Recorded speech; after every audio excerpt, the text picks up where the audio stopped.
Hello दोस्तों, आज मैं प्राची के साथ आपको आज की स्टोरी बोलोगी। फिर स्टार्ट करते हैं। बाबूजी की बेटी, तुम्हारे और शशांक के बीच क्या चल रहा है? सीधे और सपाट शब्दों में शालिनी ने पूछा। एक पल के लिए नेहा का चेहरा सफेद हो गया। उसे इस प्रश्न की उम्मीद नहीं थी। कुछ देर कमरे में सन्नाटा छाया रहा, जो शायद तूफान से पहले की खामोशी का संकेत था। थूक निगलते हुए नेहा बोली, मैं और शशांक एक दूसरे से प्रेम करते हैं। नहीं, एक चीख शालिनी के अधरों से निकल पड़ी। वह आशान्वित थी कि शायद नेहा इनकार करेगी, पर उसकी स्वीकारोक्ति से वह थरथरा उठी। अंधकार में भविष्य की ओर बेटी के बढ़ते कदमों से उसका अंतर्मन असीम वेदना से कराह उठा। अनायास ही पुरानी स्मृतियों ने अंगड़ाई ली और शालिनी अपने विवाह का जोड़ा और तस्वीरें लेकर बैठ गई। गहरी सांस लेते हुए वह सुर्ख साड़ी को धीरे धीरे सहलाने लगी। कोमल एहसास अचानक ही चुभन में तब्दील हो गए।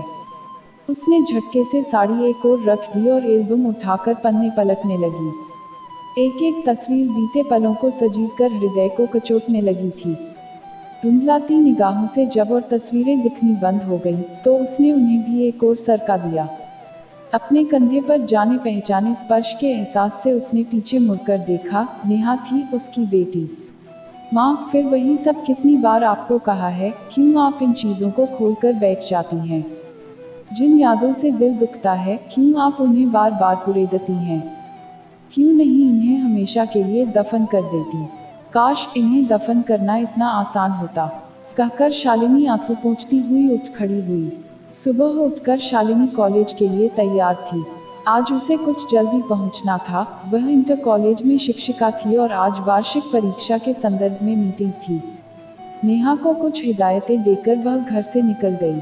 नेहा अपनी पढ़ाई खत्म करने के बाद एक प्राइवेट कंपनी में नौकरी करने लगी थी और अब शालिनी को अपनी लाडली बेटी के लिए एक अच्छे जीवन साथी की तलाश थी।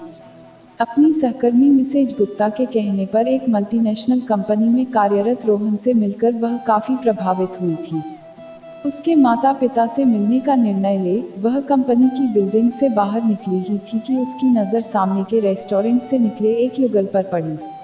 उसने ध्यान से देखा और अपने आप में ही बुदबुदाई, ये तो नेहा है, पर उसके साथ शशांक। हाँ, शशांक ही तो है नेहा के साथ काम करने वाली, नेहा की सहेली मीनल का पति। पर ये दोनों एक साथ मीनल के बिना वह कुछ और सोच पाती, तब तक दोनों कार में बैठकर उसकी नज़रों से ओझल हो चुके थे। नेहा जिस अंदाज से शशांक के साथ बैठी थी, उसे देख शालिनी के दिमाग में ढेरों प्रश्न कौंध गए थे। अचानक ही किसी अनहोनी की आशंका से उसका हृदय कांप उठा।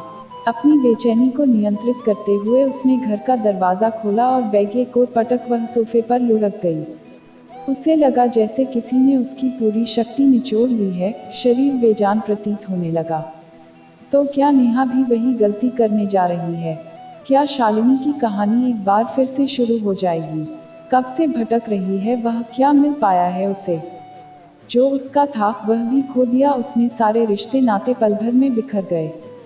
घृणा, नफरत, जिल्लत, बदनामी, यही सब तो पाया था उसने, एक परछाई के पीछे भागते हुए।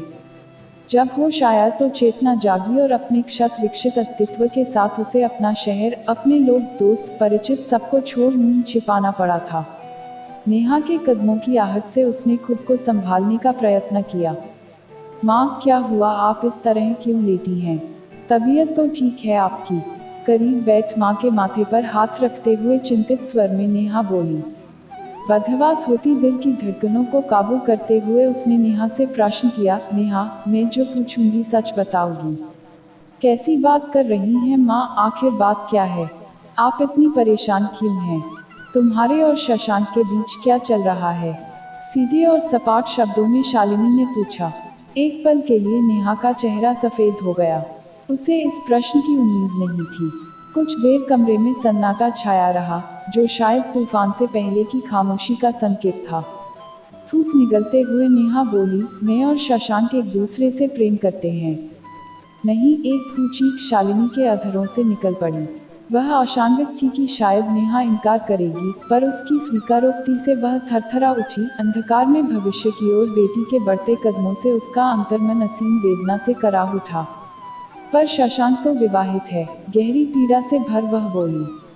मैं जानती हूँ, नेहा ने भावहीन स्वर के साथ संक्षिप्त सा उत्तर दिया। क्या वह मीनल से संबंध विच्छेद कर तुमसे विवाह करेगा? नहीं, पर मुझे इससे कोई फर्क नहीं पड़ता, मुझे तो बस उसका प्यार और साथ चाहिए। शालिनी के सीने में घुमड़ते बवंडर से अनजान नेहा ने बेतकल्लुफी से स्पष्ट किया। प्यार और साथ, ये तो वह मृग मरीचिका है जिस तक तुम कभी नहीं पहुंच पाओगी नेहा। गहरी सांस भरते हुए शालिनी बोली, जिस राह पर तुम्हारी माँ चली, आज तुम भी उसी मुहाने पर खड़ी हो। क्या, ये आप क्या कह रही हैं?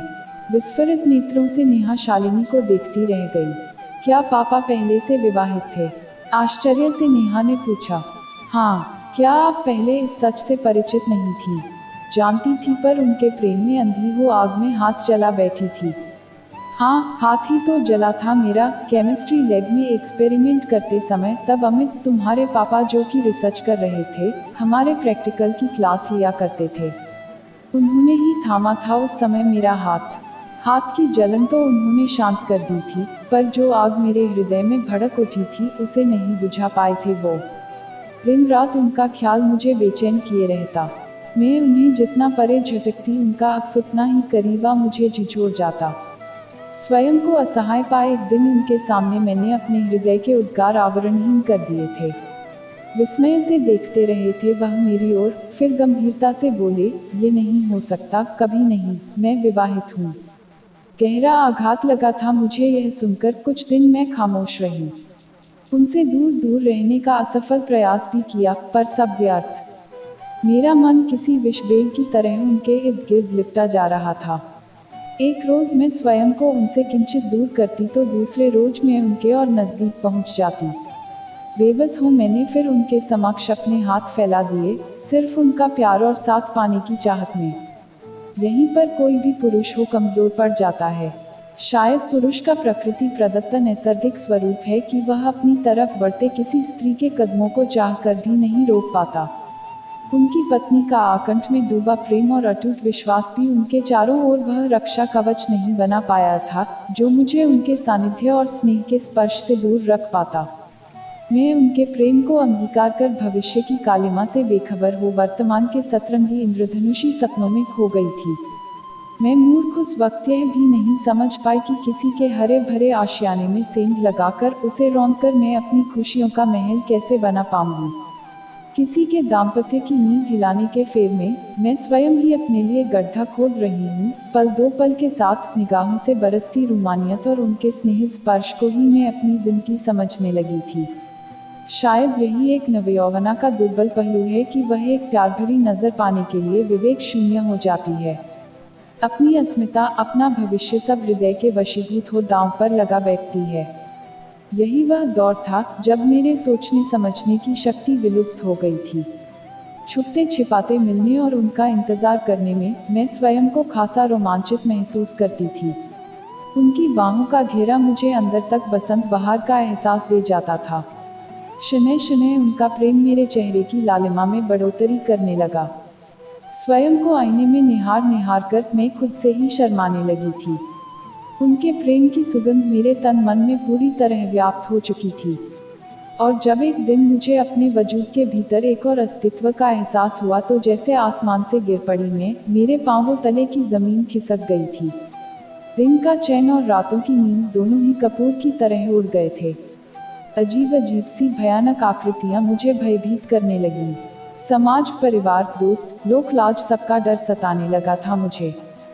जब इस वस्तुस्थिति के विषय में अमित को बताया तो मौन बैठे रहे थे बहुत देर तक। तुम इसे अटकते हुए उन्होंने कहना चाहा था। सिहर उठी थी मैं, नहीं नहीं, मैं अपने प्रेम की निशानी को खत्म नहीं करूंगी। इसमें उस मासूम जान की क्या गलती है। फिर आनन फानन में ही अपने कुछ मित्रों की उपस्थिति में हमने विवाह की रस्म निभा ली थी, जबकि हम दोनों ही जानते थे कि यह अर्थहीन है। विवाह के बाद मेरे परिवार में जैसे हड़कंप मच गया। किसी विवाहित पुरुष से विवाह, अरे हमारी इज्जत का नहीं तो कम से कम अपने भविष्य का तो ख्याल किया होता। एक शादीशुदा पुरुष प्यार और ऐशो आराम भले ही दे दे, पर मान सम्मान और सुरक्षा का एहसास नहीं दे सकता। यदि अपनी मर्जी से ही विवाह करना था तो चुनाव तो सोच समझकर करना चाहिए था। किसी को मुंह दिखाने के लायक नहीं छोड़ा हमें। जानती हो, किसी शादीशुदा आदमी से जुड़ी दूसरी औरत को किस संबोधन से पुकारा जाता है? आगे के शब्द भले ही भैया के मुंह से नहीं निकले थे, पर मेरे कानों में पिघले शीशे की तरह बहने लगे थे। सालों से पाली पोसी मैं लाडली बेटी पल भर में सबकी वितृष्णा का कारण बन गई थी। हर कोई अछूत की तरह मुझे अपने से दूर छिटक देना चाहता था। घर में भाभी अपनी बेटी को मेरे साय से भी दूर रखने लगी थी कि कहीं मेरे व्यक्तित्व के कीटाणु उसे भी संक्रमित न कर दें। जल्द ही अमित ने मेरे लिए एक अलग घर की व्यवस्था कर दी थी, जहां कुछ ही घंटे वह मेरे करीब होते थे। उन पलों में भी उनसे दूर होने का खौफ मुझ पर छाया रहता था। अब मैं चलता हूँ, किरण मेरा इंतजार कर रही होगी। अपनी पत्नी के लिए कहे गए उनके शब्द मेरे हृदय को, मेरे वजूद को तार तार कर देते थे। कभी जी चाहता था कि उन्हें अपने आप से दूर नोच नोच कर फेंक दूं, तो कभी पागलों की तरह उन्हें अपने आलिंगन में कसकर जकड़ लेती थी। साथ तो मुझे उनका ठीक से मिल ही नहीं पा रहा था। धीरे धीरे प्रेम भी दम तोड़ता नजर आने लगा था। उनकी पत्नी का स्नेह, उनका परिवार उन्हें वापस अपनी ओर खींचने लगा था। मेरी पकड़ दिन ब दिन ढीली पड़ती जा रही थी। इधर मेरे विचारने की दिशा में भी परिवर्तन हुआ और मैं किरण की मनोस्थिति का अनुमान लगाने लगी। कितना आहत होता होगा उसका हृदय, यह सोचकर कि एक दूसरी औरत उसके अधिकार क्षेत्र में प्रवेश कर उसके पति की अंशाइनी बन गई है। और भी न जाने कितनी बातें सोचते सोचते मुझे खुद से ही घिन आने लगी। कितनी स्वार्थी हो गई थी मैंने बस अपने दिल की चाह देखी। खैर, किरण तो पराई थी, मैं तो अपने जन्मदाताओं के हृदय की पीड़ा को भी नहीं समझ पाई, जो आज मेरे कारण स्वयं को लोगों के बीच कितना अपमानित महसूस करते हैं। उनकी वर्षों की प्रतिष्ठा को मैंने अपने एक कदम से ही धूल धूसरित कर दिया था। अपनी गलती पर पश्चाताप के सिवा कुछ नहीं बचा था, पर प्रायश्चित करूं भी तो कैसे? भयंकर मानसिक तनाव के तहत एक रात अपनी जिंदगी के अंधेरे साए के साथ मैंने वह शहर छोड़ दिया था। अपने गंतव्य से अनजान में एक ट्रेन में बैठ गई। हालांकि मन के एक कोने में यह डर भी था कि ये कदम किसी और गहरी खाई की ओर न ले जाए, पर इत्तेफाक कहीं या मेरे किसी अच्छे कर्म का फल कि उस ट्रेन में मुझे मेरी बचपन की सहेली सपना मिल गई, जो मुझे अपने साथ यहाँ इस शहर में ले आई। नितांत अनजान लोगों के बीच, जिन्हें मेरे बीते हुए कल से कोई सरोकार नहीं था। समाज में खुद को रहने लायक बनाए रखने के लिए मुझे विधवा का झूठा चोला पहनना पड़ा और तुम्हें भी इसी भुलावे में रखा कि तुम्हारे पिता एक दुर्घटना में हमें छोड़कर हमेशा के लिए चल बसे हैं। अपने अतीत के पन्ने पलटते पलटते शालिनी हौंफने लगी, फिर कुछ क्षण रुक बोली, अप्रत्यक्ष रूप से देखने सुनने में तो आज मेरी जिंदगी शांत और व्यवस्थित है, पर अब भी उन पलों में व्यथित हो उठती हूँ जब किसी स्त्री को गर्व से मांग में सिंदूर सजाए हुए देखती हूँ।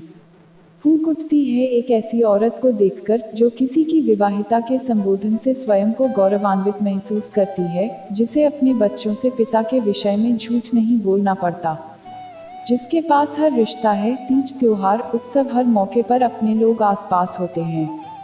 वैसे तो आज हमारा समाज काफी आधुनिक हो गया है, पर आज भी ऐसे संबंधों की समाज में कोई जगह नहीं।